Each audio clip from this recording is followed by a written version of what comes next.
c'est une question extrêmement importante par rapport à laquelle il est important que les Maliens se retrouvent en débat. C'est un débat qui aurait dû être fait depuis 1960, à l'indépendance. Il n'a pas été fait, il n'est jamais trop tard de bien faire. Aujourd'hui, où on parle de refondation du Mali, tous les aspects toutes les questions qui sont relatives à notre gouvernance doivent être débattues entre les Maliens dans la sérénité et dans la compréhension mutuelle.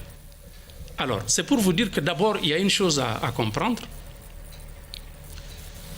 Il y a de l'amalgame, il y a de la confusion qui est entretenue autour d'abord des concepts, notamment le concept de la laïcité. Les gens pensent, parfois naïvement, que la laïcité signifie la liberté de culte ou la liberté de conscience. La laïcité ne veut jamais dire la liberté de culte et la liberté de conscience. Ça, il faut qu'on s'entende là-dessus. La laïcité signifie l'équidistance de l'État. Ce n'est pas l'équidistance de l'État. Ça signifie qu'il faut... En musulman, en islam, laïcité en islam. Ça existe même en islam, non, laïcité. Ce n'est même pas en islam. C'est un mot moderne. Je parle de la laïcité dans son acception originale. Dans son acception originale. La laïcité signifie le fait de... Séparer? Ce n'est pas séparer, mais c'est plutôt éloigner, écarter, évacuer Dieu, évacuer le divin, évacuer la référence à Dieu dans la gestion de la cité. C'est ce que ça signifie. Il est important qu'on s'entende là-dessus. C'est donc une idéologie. La laïcité est une idéologie. La laïcité participe d'une idéologie, de la mise en œuvre d'une idéologie, une idéologie anti-Dieu, anti-divine, anti-cléricale. Et c'est une création, c'est une invention française, par excellence, il faut qu'on se le dise. Il faut qu'on se compte. Et on connaît l'histoire. Les circonstances historiques dans lesquelles la laïcité est née en France ne nous concernent pas, nous les Maliens, nous les musulmans, ça ne nous concerne pas. C'est dans quelles circonstances? La société française avant 1789 était subdivisée en 3 classes. Il y avait la noblesse, il y avait le clergé, il y avait le tiers-état. La noblesse, qui est la monarchie, s'est associée au clergé pour martyriser 80% de la population que constitue le tiers-état. C'était la corvée, c'était la dîme, c'était le travail forcé, c'était l'exploitation à outrance de ces 80% de la population. Donc pour vous, en clair, laïcité veut dire anti-Dieu. Monsieur Diallo, la République ne nous appartient pas aussi. Nous avons adopté la République comme nous avons adopté la laïcité. On est en train de comprendre. La République ne vient pas de chez nous. Donc, si, nous avons adopté aussi la République. Non. La laïcité a été adoptée. Mais il faut me laisser conclure. Laissez-moi conclure parce que si on ne conclut pas, je suis en train d'arriver à quelque chose. Si vous m'interrompez comme ça, vous allez laisser même les téléspectateurs sur leur fin. Allez-y. Donc permettez-moi de finir mon idée. Soyez un peu plus concis. Allez-y. Non, il y a des moments où on a besoin de s'étendre un peu. Allez-y, M. Diallo, s'il vous plaît. Donc, la population s'est révoltée.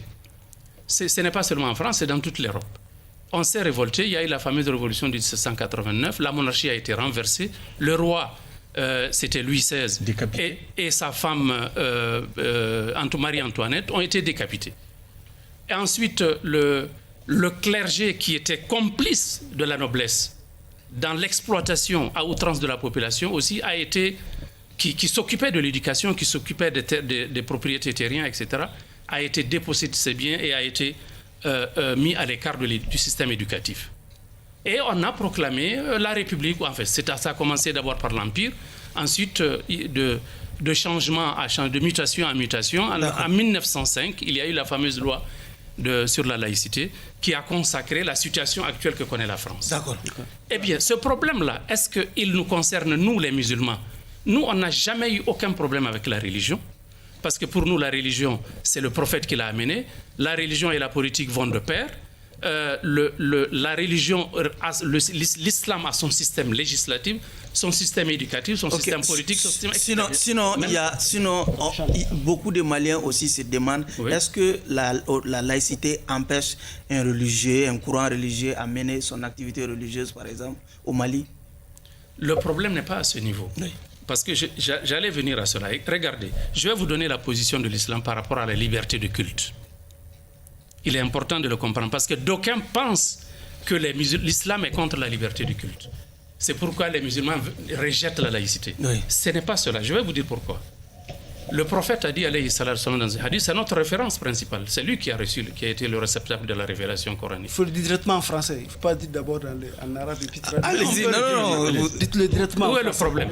La traduction. D'accord. Il n'y a aucun, s'il vous plaît, il n'y a aucun problème. C'est là, allez-y. Allez-y. Oui. C'est la laïcité. Au nom de la laïcité. Le prophète a dit, alayhi salatu wasalam, man adha dhimmiyan كنت خصمه ومن كنت خصمه خاصمته يوم القيامة أو كما قال صلى الله عليه وسلم. Il a dit quiconque porte préjudice à un zimmi. Un zimmi, c'est un chrétien ou un juif, citoyen de l'État islamique. Quiconque lui porte quelque préjudice que ce soit, le jour de la résurrection, je me constituerai en partie civile pour défendre ce chrétien ou ce juif devant cette personne qui l'a lésé et je gagnerai le procès. Okay. C'est le prophète qui parle, c'est pas moi. Allez-y, Abdraman, s'il vous plaît. Donc nous revenons un peu pour dire que